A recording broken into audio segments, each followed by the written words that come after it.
Scented blooms, glossy leaves and sweet and tangy fruits sum up the compelling case for citrus.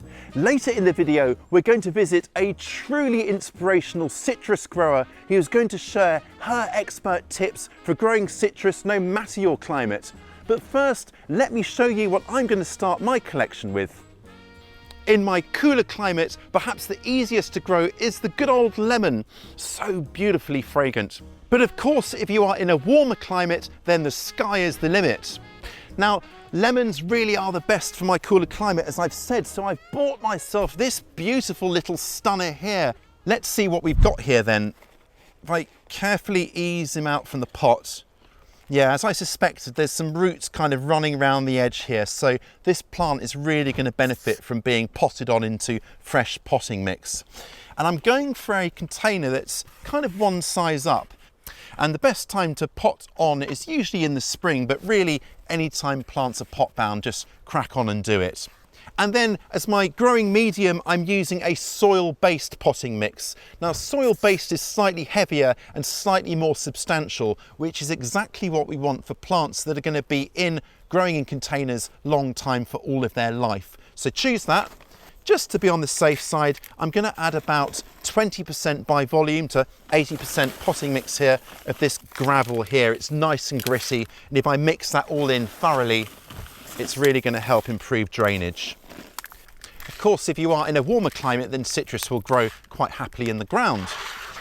Start with a little cushion of our mix in the bottom there, and then in we go. That's about right. And then just feed in around the edges. I'm already falling in love with this beauty. Isn't it just stunning? Now, in a cooler climate like mine, it's best to keep citrus under cover in the warm for much of the year. But during the summer months, well, they can go outside in a sunny, warm position such as a sun-trapped patio or terrace, for example. And that's where I'm going to put this guy for now. There, I think this sun-drenched spot here is going to be just perfect for these guys. Now, what about watering? Citrus needs to be kept nicely watered, especially in dry weather. They can dry out very easily in containers, just like any other container plant, so that is an important consideration. In the winter though, they'll need less water and can be left to dry out a bit between waterings. You don't want to shock plants with very cold water, so perhaps bring it up to kind of room temperature before applying it. And like many plants, they prefer rainwater. The water can take a little while to drain through, but just make sure that it is draining out through the drainage holes and any excess water can escape. You don't want your citrus sitting in water because that really will harm the plant. Citrus are evergreens, which means they need nutrients throughout the year. A lack of nutrients will lead to lackluster growth, yellowing leaves and a dearth of flowers and fruits, which would be a massive shame. Now, plants growing in the ground, you can mulch those once a year with a good layer of garden-made compost and then follow it on with a general purpose organic feed regularly. But for my container plants, I'm going to need to take a different tack. They are completely reliant on me for all of their nutrients because they haven't got an extensive root system. During the summer months, I'm going to be feeding my citrus with a, well, would you believe it, summer citrus feeds. So this is good from mid-spring to about mid-autumn. Now this has got a slightly higher level of nitrogen, which is great for supporting all of this extra leafy growth that will happen during the warmer months. And then in the winter, I will swap to a winter citrus feed. And that is a more balanced feed, which will help support flower and fruit growth as well. And seeing as many citrus actually flower and set their fruits during the kind of winter months, well, that's perfect. Well, that's these guys good to go. Now let's head down to London to meet a citrus champion with a truly spectacular selection. Shahnaz, thank you for having us along today. Now, this is quite magnificent, but citrus, they're not from our climate. So what was the attraction to citrus? With citrus, more than other fruits and flowers, it's the all year round interest that citrus trees provide. Right. They can fruit in winter, they can fruit in summer. But overall, with the citrus, it's also the health benefits. They are enormous. And there is a saying, 1 orange a day keeps the doctor away. Yes, that's so very true. Why I like not? that. I like that. That's Yeah. a very good point. And this feels like a real sort of jungly environment here. There's so much going on. How many citrus plants do you think you've got in here? I believe about 20, 25 in here, and I've got the rest outside. So altogether about 40 citrus trees. Wow. So I've collected them over last 10, 15 years or so. Wonderful. Yeah. So what would you suggest as a first-time grower would be a good citrus to start with? I've heard lemons are a good bet. Yeah, definitely lemons are a beginner's citrus plants. You can grow them indoors. Okay. And you can also grow them outdoors. They can take temperatures down to -5, -6. Oh, right. Yeah, it's Yeah. in the sort of mid-20s Fahrenheit. Yes, Yeah, that's pretty fresh. absolutely. Yeah. So you can have lemons growing on a sunny windowsill. So obviously you don't need a conservatory or a greenhouse. Yeah. You can just give them plenty of light. Okay. That's what they need. So with lemons, if you're obviously, living in a slightly colder part of the country, you can bring them in, but I've always had success leaving them outdoors. Yeah. And they have bounced back. You really don't have to worry about humidity, greenhouse or conservatory, because it's usually quite humid. But if you are growing them indoors, it's beneficial just to spray the plants, or, if you just put it on basically in a saucer with some pebbles, that just provides the humidity around the tree or the plant. Yeah. Yeah. Yeah. And I see you've sliced one open here, Yeah, the lemon yeah. here. So that's not got any seeds in it. No, this is a seedless variety called Zagara Bianca. Right. So this is a Spanish lemon. So as you can see on that tree, I've got 2 lovely ones growing. Yeah, they look great, don't they? Yeah, and I've got little baby ones here. So this is the bud, Okay, yeah. flower, baby fruit, and that's a So maturing that illustrates fruit. your point of having the plant with everything on it all at the Yes, same time. Yeah, that's right, yeah, That's great. And you'll yeah. get a nice succession that way, of course.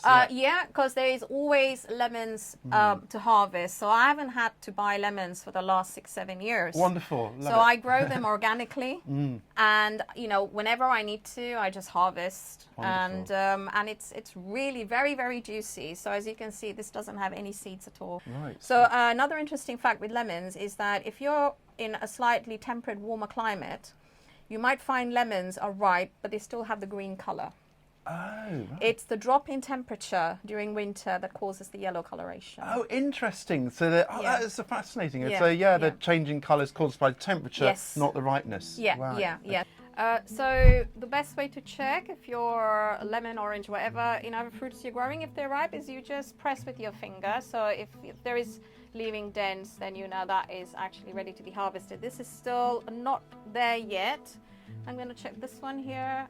That is quite ripe. So I'm going to pull that. You can twist it, and that should come off the tree. There we go. That is ready. Would you like a cutting bin from the seedless variety? That would be amazing. lemon? Thank you so Yeah, much. I'll give you the honours Great. of doing the Lovely cutting. stuff. So that tender This growth bit up up here. there, that's Perfect. right. Thank that you. will be perfect. So with citrus, here they get the light from basically dawn till late afternoon. So they need plenty of sunlight. Bright light, direct sunlight, the citrus can handle, because a lot of these citrus, they are grown from Mediterranean climates. And the more sunlight they get, that helps in forming of your bud, your blossom, and then your fruit. And they're definitely not shady plants. No. And obviously they need water too. And how do you check though? Do you sort of lift up the pots to get a gauge for height when they're all containerized like this? What's your secret? Okay, so you can lift the pots, obviously, if it's something that you can lift, but I have got big, massive pots in here, some in 150 litres, some in 90 litres, Wow. which is absolutely Yes. impossible, and it will break my back. So I use my best friend. This is my gardening best friend, which Okay. is a moisture meter. Oh, right. So as you can see, it has the dial that goes from red to green to dark blue. So dry is red, moist is basically your green, and your dark blue is wet. If I want to check if my citrus needs watering, I just go right down. Don't be scared. Yeah. You can go straight down into Yeah. the pot, the bottom of the pot, and you can see on this one, No water. it's Yeah. blue. which means it's got plenty of water. More citrus are killed by overwatering than underwatering. My advice is when you see that dial just going up to the mid of that green section, it's time to water. Or you can also put your finger under the drainage hole. You can check the compost. That's going to be the wettest point. So that will be the wettest point. Gotcha. So what you want is at least a quarter of the pot getting dry before you water again. Do not leave the pots standing in water. Make sure the pots are actually raised up. So I raise them on top. You can buy, the pot feed, and make sure that there is plenty of drainage hole. In terms of feeding, I know citrus like summer feeds and winter feeds. What's your kind of feeding regime? Right, so with citrus, you can feed them throughout the year. Summertime, every time you water, give them a feed. Right. Wintertime, it's only once a month. Okay. Because wintertime, they have their specific citrus feed, and that is because the fruit that has been set from the summer is actually going to mature in the winter. So your trees, being in an enclosed pot, they need all that nutrition. So they're relying on you. If it was in the garden or in the soil, obviously nature takes care of everything. Yeah. I have recently found a magic potion, which I would like to show. This magic golden liquid in here, I'm not sure if you can guess what it is. It's got lots of, is it, it looks like a sort of, from a fish tank. Is it fish poo? That's right. Really? Fantastic. This is fish poo water. It's aquaponics going on this here. This is aquaponic, and this has all the nutrients, because since I started using citrus, on all the citrus, I use it in the garden. So I have 2 fish tanks, and once a week when I do the water change, I get about 70 liters. That waters the entire garden and all the trees in here. So you can use it on all plants, all trees, and I have had 5 times more growth. Really? More flower. Wow. And more baby fruits basically have That's set. incredible. I wonder if something like for people that don't have fish, like a fish emulsion you can use a fish emulsion, yeah, absolutely fine. You can use that too. I have actually ditched all the citrus commercial feeds. Oh really? So you're just relying on this now? I'm just relying on this. Now, if you use any fertilizer, you can't directly use fertilizer into a pot because it will burn the roots. You have to water it first. With this, I just water it as I'm normally watering, and it's feeding at the same time. Wow, let me have another look at this. This is... so this is basically magic elixir. It's a magic elixir. One of the most dreaded pests that I do get in here are mealybugs. You can obviously get the aphids, which are not that difficult to eradicate, but mealybugs, they have a very thick outer skeleton. So your commercial insecticides and systemic insecticides, which I've used for decades, I found them to be highly resistant. For some reason, they do become very resistant. So what I found that really works, natural, is your Castile soap. So your Castile soap, obviously make sure it's not your ordinary dishwashing liquid or your shower gel. You can't use those because you are going to kill the citrus. Castile soap is very gentle on the skin, but it's used also as an organic insecticide. So 15 mils in 1 liter of water is what I have in here. This is a pressure sprayer. You can use any sprayer as well. And you just spray it. So mealybugs are very common when it's, warm and humid. Winter time is not a problem, although you may have some mealybugs, that are dormant, and then when the weather is warming up, they'll obviously spring back to life. So you can use this every single day. And this also helps with the moisture, although I don't need to spray in here for moisture reasons because it's quite humid, but it has a dual effect. So do you spray this kind of every few days, partly preventative as well? You can use it as a preventative, insecticide, natural, insecticide, or as soon as you see little bugs, just spray the whole thing. And this is technically organic as well, this stuff, because it's soap. This is organic soap. It has to be Castile soap. It doesn't matter what brand you get, but has to be Castile soap. Gotcha. Right. Wow. Yeah. I've got some citrus growing outdoors in the garden, so I'll show you around. Yeah, fantastic stuff. Okay, let's Thank go. you. On the step. Yeah. So you can see it's a glorious stone. What's hardy enough to grow outside then? It's obviously a bit of a sun-trapped garden, it's quite sheltered. That must make a difference, but what have we got? Okay, so I've got two big orange trees here. One is, this is your citrus sinensis. There aren't any buds. That's your common orange. This is the common orange, yes, and you can see it's got lovely, you know, lush leaves here, and this is about 10, probably about 10 foot high. And here I've got another orange tree. This one is the Delta orange. So you have different varieties of oranges, so they are super hardy. And is it just the fruits you can eat, or can you use the leaves? I know like kaffir lime leaf is used in a lot of Asian cooking, but are other citrus leaves edible? So all parts of the citrus are edible, right. including your leaves. Okay. Yeah, you can actually do citrus tea. You take some leaves, you just boil it, and you just take the water out, and that's your citrus. Oh, lovely. Homebrewed It's got a nice citrus kind of tree. fresh tang to it. Yeah, absolutely. Wow, yeah, great. so you can. The leaves are edible. Beauty is when you just crush it, has that lovely smell.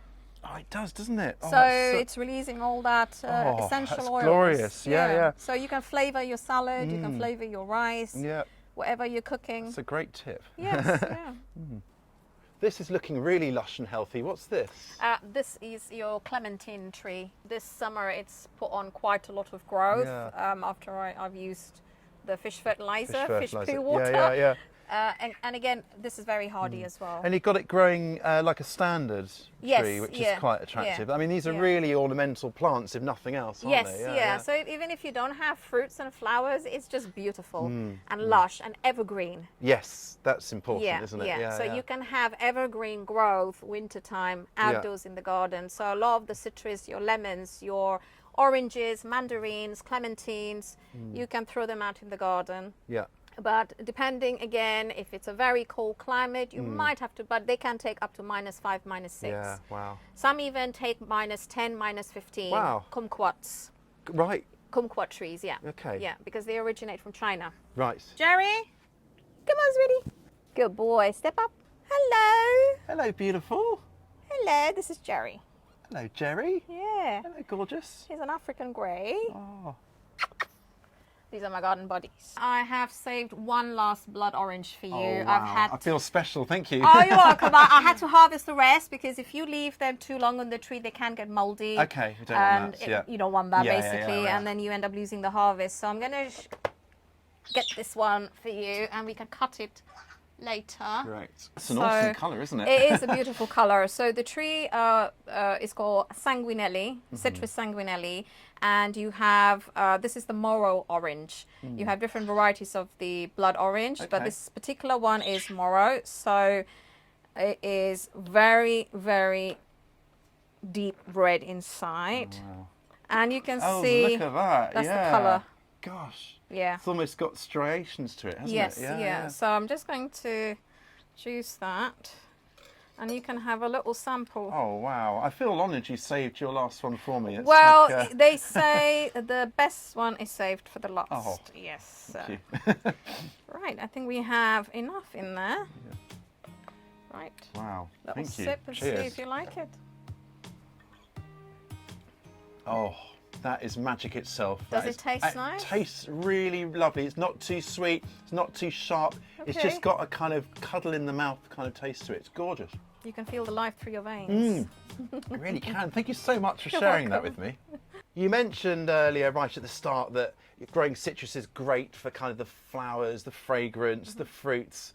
It must put you in a pretty great state of mind, mustn't it? Absolutely does. Reason why I grow all these plants, trees, especially citrus, is for general well-being, so mental and physical. So gardening overall is so beneficial to your mental state and your physical state. It reduces your stress levels and also increases your immune system. They are rich in your antioxidants, rich in vitamin C. They can protect your heart. Help in prevention of cancer, diabetes, neurological diseases. The benefits are just enormous. And being a GP, I prescribe gardening to patients. Tender, loving care. You're seeing something grow. You can grow from seed. You can grow from a cutting. But it's that joy, and it's releasing all those good chemicals is why I love gardening. Well, I tell you what, I'm feeling really buoyed up and just full of positive energy from all this. Thanks so much, Shahnaz. You're welcome. You're welcome. So here's that cutting from Shahnaz here. And look at that, we can see it's really kind of vibrant and healthy. There's no flowers in here, it's all vegetative growth. Nice and zingy, that's exactly what you're looking for in a cutting. I have to say, I was absolutely blown away by that citrus collection, weren't you? And it just goes to show what can be grown even in a temperate climate like ours. And if you're in a warm climate, well, I envy you.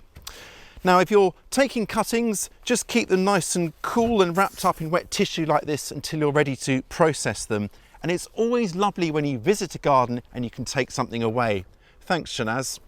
So what am I going to grow it with? I've got this lovely peat-free potting mix here, and just like our actual adult citrus, I'm going to add something to help with that drainage, and this time just a handful of perlite, but I think grit would do just fine too. Citrus cuttings are prepared just like any other, but let me bring you in closer to show you how I'm going to do that. So the first job is just to trim the bottom of our cutting so it's just below a leaf node. That's where the leaves emerge there. And just give a nice clean cut across the bottom using sharp scissors, pruners or a knife. There we go, and we want the cutting between about 15 to 20 centimetres or 6 to 8 inches in length. That's perfect. And I'm now just going to remove the lowest leaves because we don't want the cutting stressing from not having a root system yet. Removing some of these leaves will balance our cutting out so it's not stressing. I'm going to leave just the top leaves, so something like that is absolutely perfect. Now, to help it root, I'm going to dip the cutting into hormone rooting gel. You could use powder as well. This will just help to stimulate root growth. Dip the cutting in, and then that there is primed and ready. Let's grab our prepared mix here and then firm it in. And now I'm going to add the cutting, but I'm going to add it towards the edge of the pot, which is supposed to help with rooting. I'm not sure why, but let's do it anyway. And give it a little water. There we are. Now we want to have a lovely, warm, humid environment. So to help with that, I'm going to pop it in a clear bag. But to keep the bag off the cutting, just pop in this stick like that to support it. And then here's the bag. Over we go. And then to secure the bag onto the pot, the elastic band. Job done. Now I'm going to pop this onto a bright windowsill but out of direct sunshine to get it to root. And I'll know it's rooted when I see fresh growth beginning to come on. At that point I can remove this bag and just keep it kind of humid with misting and the occasional water, of course. Well, that is my citrus started, and now to wind down with a lovely cup of orange leaf tea courtesy of Shahnaz. I do hope you are tempted to try citrus too. I'll catch you next time.